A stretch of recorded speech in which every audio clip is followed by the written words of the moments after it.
श्री वामन पुराण 36वां अध्याय। कुरुक्षेत्र के तीर्थों के महात्म एवं क्रम का अनुक्रांत वर्णन। लोमहर्षण जी बोले, द्विजोत्तमो, मनुष्य तीर्थ के पूर्व दिशा में एक कोस पर द्विजों से पूजित आपगा नाम की एक विख्यात नदी है। वहाँ सावा के चावल को दूध में सिद्ध कर और उसमें घी मिलाकर जो ब्राह्मण को देते हैं उनके पाप नहीं रह जाते। जो मनुष्य उस आपगा नदी के तट पर जाकर श्राद्ध करेंगे वे निसंदेह समस्त शुभकामनाओं से पूर्ण होंगे। सभी पितर कहते हैं तथा पितामह लोग स्मरण करते हैं कि हमारे कुल में कोई ऐसा पुत्र या पुत्र उत्पन्न होगा जो आपका तीर्थ के तट पर जाकर तिल से तर्पण करेगा, जिससे हम सभी सैकड़ों कल्प तक अनंत काल तक तृप्त रहेंगे। भाद्रपद के महीने में विशेषकर कृष्ण पक्ष में चतुर्दशी तिथि को मध्याह्न काल में पिंडदान करने वाला मनुष्य मुक्ति प्राप्त करता है। विप्रवरो, उसके बाद समस्त लोकों में ब्रह्मोद्दुम्बर नाम से प्रसिद्ध ब्रह्मा के श्रेष्ठ स्थान में जाना चाहिए। द्विजवरो, वहाँ ब्रह्मऋषि कुंड में स्नान करने वाले व्यक्ति को सप्त ऋषियों की कृपा से 7 सोम यज्ञों का फल प्राप्त होता है। भरद्वाज, गौतम, जमाग्नि, कश्यप, विश्वामित्र, वशिष्ठ एवं भगवान अत्रि इन 7 ऋषियों ने मिलकर पृथ्वी में दुर्लभ इस कुंड को बनाया था। ब्रह्मा द्वारा सेवित होने के कारण यह स्थान ब्रह्मोद्दुम्बर कहलाता है। अव्यक्त जन्म वाले ब्रह्मा के उस श्रेष्ठ तीर्थ में स्नान करके मनुष्य ब्रह्मलोक को प्राप्त करता है, इसमें कोई संदेह की बात नहीं है। जो मनुष्य वहाँ देवताओं और पितरों के उद्देश्य से ब्राह्मण को भोजन कराएगा, उसके पितर सुखी होकर उसे संसार में दुर्लभ वस्तु प्रदान करेंगे। 7 ऋषियों के उद्देश्य से जो व्यक्ति अलग से स्नान करेगा वह ऋषियों के अनुग्रह से 7 लोकों का स्वामी होगा।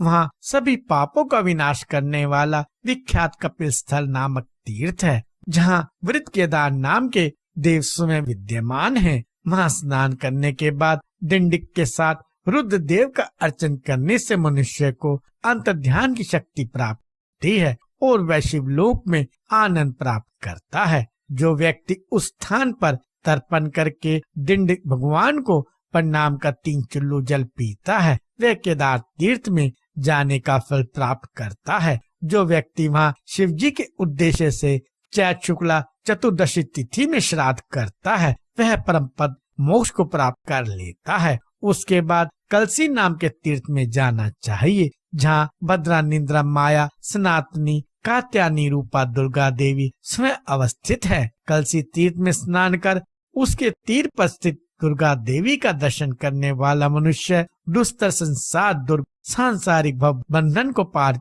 कर जाता है, इसमें तनिक भी संदेह नहीं करना चाहिए।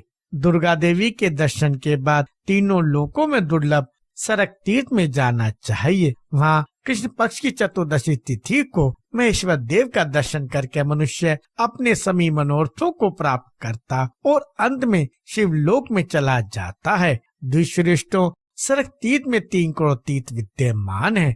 सर के बीच कूप में रुद्रकोट स्थित है। उस सर में यदि व्यक्ति स्नान कर रुद्रकोटि का स्मरण करता है तो निसंदेह उसके द्वारा रुद्रकोटि पूजित हो जाते हैं और रुद्रों के प्रसाद से वह व्यक्ति समस्त दोषों से छूट जाता है। वह इंद्र संबंधी ज्ञान से पूरित होकर परम पद को प्राप्त कर लेता है। वहीं पापों और भयों का दूर करने वाला ईडास्पत नाम का तीर्थ वर्तमान है। इस ईडास्पत नाम के तीर्थ के दर्शन से ही मनुष्य मुक्ति को प्राप्त कर लेता है। वहाँ स्नान करके पितरों एवं देवों का पूजन करने से मनुष्य की दुर्गति नहीं होती और उसे मनोवांछित वस्तु प्राप्त होती है। सभी पापों का विनाश करने वाला केदार नामक महातीर्थ है। वहाँ जाकर स्नान करने से मनुष्य को सभी प्रकार के दानों का फल प्राप्त होता है। वहीं पर पृथ्वी में दुर्लभ कीन रूप नाम का भी तीर्थ है। उसमें स्नान करने वाले मनुष्य को सभी प्रकार के यज्ञों का फल प्राप्त होता है। सर के पूर्व में तीनों लोकों में सुप्रसिद्ध संपूर्ण पापों का विनाश करने वाला अनंत जन्मा नाम का तीर्थ है।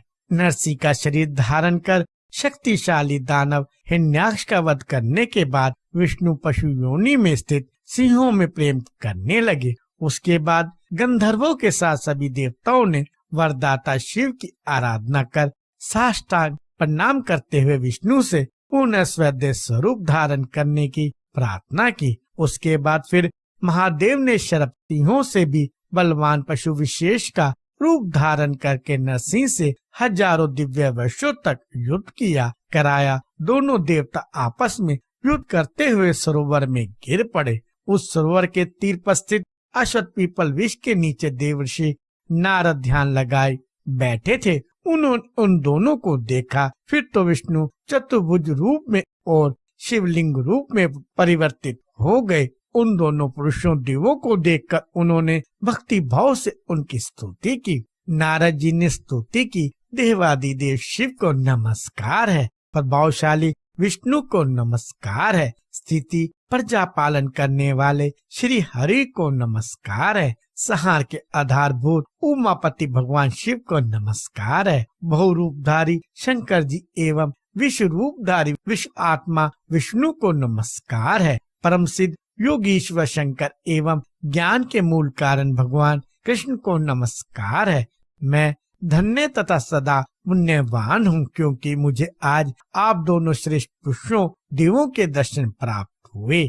आप दोनों पुरुषों द्वारा पवित्र किया गया मेरा यह आश्रम पुण्यमय हो गया। आज से तीनों लोकों में यह अन्य जन नाम से प्रसिद्ध हो जाएगा। जो व्यक्ति यहाँ आकर इस तीर्थ में स्नान कर अपने पितरों का तर्पण करेगा, श्रद्धा से संपन्न उस पुरुष को यहाँ इंद्र संबंधी ज्ञान प्राप्त हो जाएगा। मैं पीपल वृक्ष के मूल में सदा निवास करूँगा। उस अश्वत्थ पीपल वृक्ष को प्रणाम करने वाला व्यक्ति भयंकर यमराज को नहीं देखेगा। श्रेष्ठ ब्राह्मणों, उसके बाद उस तीर्थ सेवी को उत्तम नागद में जाना चाहिए। पौंड्रिक में स्नान करके मनुष्य पुंडरिक एक प्रकार के यज्ञ का फल प्राप्त करता है। शुक्ल पक्ष की दशमी विशेषकर चैत मास की शुक्ला दशमी तिथि में वहाँ किया गया स्नान जप और श्राद्ध मोक्ष पद की प्राप्ति कराने वाला होता है।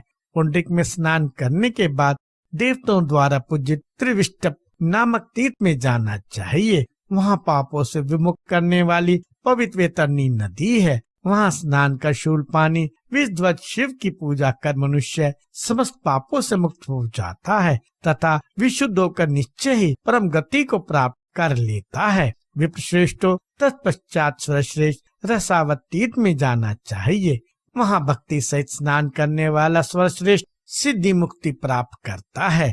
चैत मास के शुक्ल पक्ष की चतुर्दशी 14 तिथि को अलेपक नामक तीर्थ में स्नान कर वहाँ शिव की पूजा करने से पाप से लिप्त नहीं होता, पाप दूर भाग जाता है। विप्रवरों, वहाँ से उत्तम फल की वन में जाना चाहिए। वहाँ देवता, गंधर्व, साध्य और ऋषि लोग रहते हैं एवं दिव्य सहस्त्र वर्षों तक बहुत तप करते हैं। दृष्टवती कग्गद नदी में स्नान कर देवताओं का तर्पण करने से मनुष्य अग्निष्टोम और अतिरात नामक यज्ञों से मिलने वाले फल को प्राप्त करता है। सोमवार के दिन चंद्रमा के क्षीण हो जाने पर अर्थात सोमवती अमावस्या को जो मनुष्य श्राद्ध करता है उसके पुण्य फल सुनो। जैसे ज्ञा क्षेत्र में किया गया श्राद्ध पितरों को नित्य तृप्त करता है, वैसे ही फल की वन में रहने वालों को श्राद्ध करने से पितरों को तृप्ति होती है। जो मनुष्य मन से फल की वन का स्मरण करता है उसके भी पितर निस्संदेह तृप्ति प्राप्त करते हैं। वहीं सभी देवों से सुशोभित एक सुमहत तीर्थ है। उसमें स्नान करने वाला पुरुष हजारों गायों के दान का फल प्राप्त करता है। मानव पानी खाद तीर्थ में स्नान करके एवं पितरों का तर्पण कर राजसूय यज्ञ एवं सांख्य ज्ञान और योग कर्म के अनुष्ठान करने से होने वाले फल को प्राप्त करता है। पानी खाद के बाद मृषक नामक महान एवं श्रेष्ठ तीर्थ में जाना चाहिए। मुनि श्रेष्ठों, वहाँ महात्मा व्यास देव ने दधीचि ऋषि के हेतु तीर्थों को एक में मिश्रित किया था। इस मिश्र तीर्थ में स्नान कर लेने वाला मनुष्य मानो सभी तीर्थों में स्नान कर लेता है। फिर संयमशील तथा नियमित आहार करने वाला होकर व्यास वन में जाना चाहिए। मनो जब तीर्थ में स्नान कर देव पानी शंकर का दर्शन करने से मनुष्य को अभिसिद्धि की प्राप्ति होती है, इसमें संदेह नहीं है। मनुष्य को देवी के मधुवटी नामक तीर्थ में जाकर स्नान करके संयत होकर देवों एवं पितरों की पूजा करनी चाहिए। ऐसे करने वाला व्यक्ति देवी की आज्ञा से जैसी चाहता है वैसी सिद्धि प्राप्त कर लेता है। जो मनुष्य कोश की ओर दृष्टवती गग्गर नदी के संगम में स्नान करता और नियत भोजन करता है, वह श्रेष्ठ पुरुष सभी पापों से मुक्त हो जाता है। श्रेष्ठ ब्राह्मणों, व्यासस्थली नाम का एक स्थान है जहाँ पुत्र शोक से दुखी होकर वेद व्यास ने अपने शरीर त्याग का निश्चय कर लिया था, पर देवों ने उन्हें संभाल लिया। उसके बाद उस भूमि में जाने वाले मनुष्य को पुत्र शोक नहीं होता। किंदक कूप में जाकर एक पसर तोल का एक परिमाण तेल का दान करने से मनुष्य परम सिद्धि और ऋण से मुक्ति प्राप्त करता है। अहम एवं सुदिन नाम के ये दो तीर्थ पृथ्वी में दुर्लभ हैं। इन दोनों में स्नान करने से मनुष्य विशुद्ध आत्मा होकर सूर्य लोक को प्राप्त करता है। उसके बाद तीनों लोकों में प्रसिद्ध कृतजप्य नाम के तीर्थ में जाना चाहिए। वहाँ नियत पूर्वक संयत रहते हुए गंगा में स्नान करना चाहिए। वहाँ पर महादेव का पूजन करने से अश्वमेध यज्ञ का फल प्राप्त होता है। वहीं पर कोटि तीर्थ स्थित है। वहाँ श्रद्धा पूर्वक स्नान कर कोटीश्वर नाथ का दर्शन करने से मनुष्य कोटि यज्ञों का फल प्राप्त कर लेता है। उसके बाद तीनों लोकों में प्रसिद्ध वामन तीर्थ में जाना चाहिए, जहाँ प्रभावशाली विष्णु ने वामन रूप धारण कर बलि का राज्य छीनकर इंद्र को दे दिया था। वहाँ विष्णुपद तीर्थ में स्नान कर वामन देव की पूजा कर समस्त पापों से शुद्ध होकर छूट कर मनुष्य विष्णु के लोक को प्राप्त कर लेता है। वहीं पर सभी पापों को नष्ट करने वाला ज्येष्ठाश्रम नाम का तीर्थ है। उसका दर्शन कर मनुष्य मुक्ति प्राप्त करता है, इसमें संदेह नहीं। ज्येष्ठ महीने के शुक्ल पक्ष की एकादशी तिथि को उपवास कर द्वादशी तिथि के दिन स्नान कर मानव मनुष्य में श्रेष्ठ बड़प्पन प्राप्त करता है। वहाँ सर्वाधिक प्रभावशाली विष्णु भगवान ने यज्ञ आदि में दीक्षित लगे हुए प्रतिष्ठित एवं सम्मान्य तथा विष्णु भगवान की आराधना प्रायण ब्राह्मणों को सम्मानित किया था। उन्हें दिए गए पात्र श्राद्ध और अनेक प्रकार के दान अक्षय एवं मनवंतर तक स्थिर रहते हैं।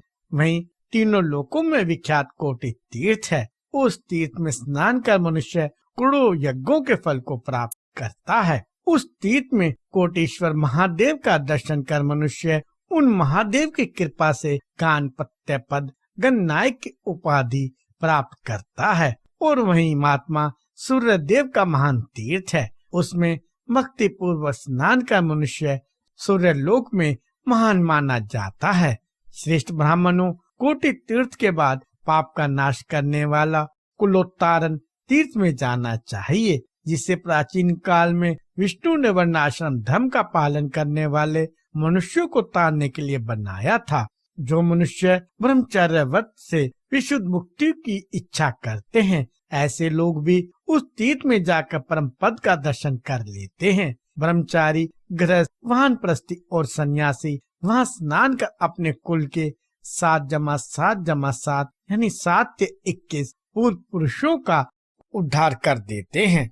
जो ब्राह्मण, क्षत्रिय, वैश्य अथवा शूद्र उस तीर्थ में तीर्थ प्रयाण होकर एवं भक्ति से स्नान करते हैं, वे सभी परम पद का दर्शन करते हैं।